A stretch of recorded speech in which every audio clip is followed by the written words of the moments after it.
Ninguém te deve nada. Ninguém te deve. O alcoolista não te deve nada. Eu não te devo nada. Né? Tô te dando muita coisa ainda. E é o seguinte, se você continuar continuando do mesmo jeito, com essa mesma mentalidade, você vai continuar tendo o que você sempre teve. E eu sei, é muito mais caro para nós assumir responsabilidade. É muito mais caro. Custa mais da gente. Custa um investimento de energia. Poxa, agora a gente prefere se enganar no mundo de ilusão em que eu sou perfeito e o inferno são os outros. Mas aí a vida vai ficando um inferno mesmo. E você vai se sentindo cada vez mais impotente. Porque você vai acostumando o seu cérebro a ser fraco. A vida já está difícil, está pesada, está te pedindo força. E você está treinando o seu cérebro para ser fraco. Tirando de você a responsabilidade. Você pode falar assim, Vitor, eu não faço mais porque eu não quero. Tá bom. Né? Você pode não querer. Tá bom, você pode ter uma escolha. Agora, na medida em que você quer que seja diferente, você vai precisar fazer diferente, né? Porque senão você vai continuar com a mesma frustração que te trouxe até aqui. Porque eu não vou magicamente fazer nada por você. Nada. Ninguém, não existe magicamente alguém que vai fazer alguma coisa para você. E mesmo que tivesse, não te ajudaria. Porque faz parte do nosso processo de amadurecimento, de crescimento, e ele é necessário para a gente poder ver, para a gente poder viver melhor. Você superar desafios. Né? Você se organizar, você colocar investimento nisso. Então cabe a você, caso você queira, né? Assumir esse papel de começar essa mudança que você quer que aconteça na tua casa. Porque você olha para as coisas ao redor e fica esperando, né? Já pensou? Quanto tempo você fica esperando? O dia que caiu um raio e sei lá. E quanto custa para você ficar só esperando, né? E se você não assume essa responsabilidade, o que vai acontecer? Você vai começar a se preocupar com coisas que não estão no seu controle, vai se perder, vai ficar ansiosa, preocupada, chateada, frustrada, com raiva, ressentida. Procurando pílula mágica. Qual é a coisa que vai ficar perfeita? Tem uns doidão aí que faz injeção de eucalipto, pelo amor de Deus. Aí começa a inventar moda. Aí o pessoal paga caro, né? Tem esses negócios que colocam aí, esses natural, remédio natural para você botar na bebida do outro. Não tem nem CNPJ o negócio.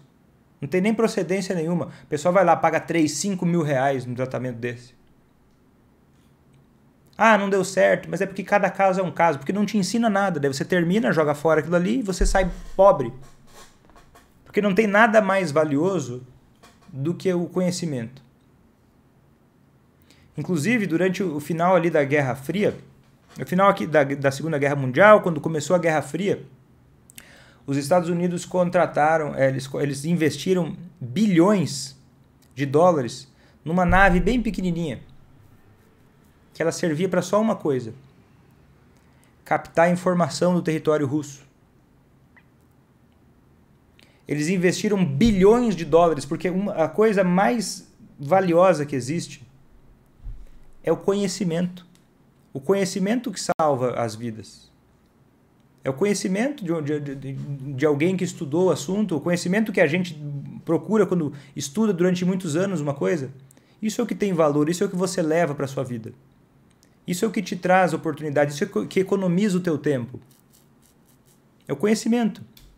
Mas às vezes a pessoa acha que não, tem que ser uma coisa palpável. Tem coisa mais palpável do que o conhecimento e o que ele traz para você? Né? E eu sei, tem gente que está me assistindo e pensa o seguinte: vamos ver se você é essa pessoa? Vitor, eu até estou te assistindo aqui, mas eu já desisti. Eu quero só cuidar mais de mim, porque eu estou sofrendo com isso. E eu quero te recomendar uma coisa, que você vai pensar sobre isso, você vai decidir. Mas é o seguinte: fazer quem você ama parar de beber é cuidar de você. É um efeito colateral de cuidar de você. Está entendendo? E eu tenho uma aluna, inclusive, ela me disse que... é uma das primeiras turmas, ela me disse assim que ela estava muito frustrada com o marido. Porque ela ficava marcando consultas e ele não ia. Ela comprava remédios e ele não tomava. Ele fazia birra, né? Ele se fazia de coitadinho. Aí ela ficava parecendo malvadão, assim. E às vezes eles invertiam. Que depois a gente consegue conversar sobre isso, né? Na hora do fervo lá, isso dói falar, né? Mas depois dá pra falar sobre isso. Ela falou assim, às vezes ela se fazia de coitadinha. Ah, é pobre de mim. E pra ele pareceu malvadão. Já tinha muito estresse na relação e eles ficavam sem querer, por ansiedade, por frustração, por não saber o caminho. Nesses jogos, ele é o malvadão, é o malvadão. Ó como ele é ruim, ó pobre de mim, ó céus, ó vida. Aí você arrebenta com a tua capacidade de pensar, de refletir, de superar as coisas. E ela me contou que estava sofrendo muito e que ela estava se comportando igual uma criança. Ela admitiu isso para mim, ela contou para mim depois, né? Que ela ficava esperando que tudo se resolvesse. No fundo, ela esperava que ela ia levar ele no médico e ele ia resolver tudo sozinho por ela. Ela queria que ele lutasse contra a doença, mas ela não estava dentro, assim, pensando, eu vou também lutar, eu vou também... Sabe, estava meio fora, meio dentro. E ela queria que ele fizesse ela feliz. E claro, a gente pode ter felicidade que venha de um relacionamento. Claro que pode.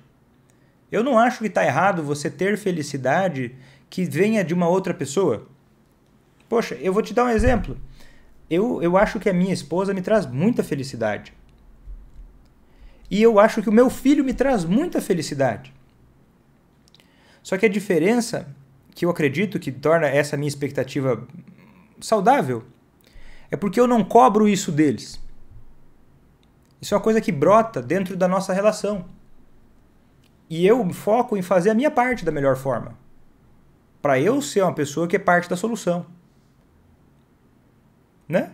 Eu não fico só esperando, mas eu tô triste, o outro não fez o que eu queria. Eu tô tirando a responsabilidade minha sobre a minha felicidade. E quando eu faço isso, eu trago dor e sofrimento para mim e para todo mundo ao redor. É um mecanismo de defesa muito pobre. Que a gente tem que se dar conta disso o mais rápido possível para sair disso. Eu tô colocando a culpa em quem? Sério mesmo, para e pensa nisso agora, tá assistindo, tá com um caderno. Escreve aí. Em quem eu tô colocando a culpa pela dificuldade que eu tô passando agora? Em quem eu tô colocando a culpa? Porque volta e meia a gente cai nisso. E a gente tem que parar para olhar. Quem que eu tô culpando pela minha vida não estar no lugar que eu queria que ela tivesse? O alcoolismo da pessoa. Se casasse com outra pessoa seria perfeito. O meu filho que é assim. Se tivesse um filho que não tem alcoolismo seria maravilhoso. É o que o gramado do vizinho sempre é mais verde, é mais bonito. Né? Tudo que não é meu problema parece mais fácil. Mas olha bem, beleza, não é fácil, ok, mas quem você está culpando? Tá entendendo? E ela me contou que ela esperava que ele fizesse ela feliz, só que ele não estava em condições. Ele, inclusive, depois que parou de beber, ele voltou a trazer alegria para casa. Mas ele estava doente. Ele não estava em condições. Ele estava pedindo uma coisa para alguém que não estava conseguindo dar. Não é nem por não querer dar. Ele não estava conseguindo dar as coisas que ele fazia normalmente. Ele não conseguia assistir um filme com ela sem parar para beber. Não era contra ela nada disso. Não era contra ela. É que às vezes o alcoolista, sabe o que ele pensa? Ele acha que ele está fazendo mal só para ele. É uma ingenuidade, é claro que é uma ingenuidade. Mas às vezes ele se sente tão errado, tão fora do local, assim, tão desconectado. Eu estou só pisando na bola com todo mundo. Ele sente menos incômodo em se destruir e ele acha que está destruindo só ele. Ele não, é difícil, às vezes, por alterações do próprio álcool, ele perceber o sentimento de sofrimento que ele está causando para os outros. Por isso que precisa de estratégia. Tá entendendo? Porque ele está doente mesmo. Não parece, né? Mas ele não está numa cama de hospital, ele não tem febre, não tem tosse. Sério? Doença é só a tosse. Tá precisando estudar mais, né? Quem acha isso? Não você, que eu sei que você entende um pouco mais. E quando ela se comprometeu com a parte dela, se comprometeu a fazer da forma correta, porque não adianta eu fazer de qualquer jeito, né? Não adianta eu querer um destino e começar a correr sem estar no caminho certo, sem eu ter o GPS nas mãos. Então, ela começou a fazer isso, e é muito interessante porque ela ficava empurrando o marido dela para fazer tratamentos. E do nada, o marido que falava que nada ia adiantar, que ela não tinha que fazer nada, ele tinha um caso muito grave de alcoolismo. Ele próprio buscou sozinho o tratamento. E ele próprio resolveu se internar. Porque estava muito difícil, o cara não conseguia, o tempo todo ele bebia, estava muito difícil. Ele começou a se dar conta, começou a ter interesse, começou a ter compromisso com a sobriedade, fruto da mudança dela na direção certa. E ele foi procurar um médico psiquiatra.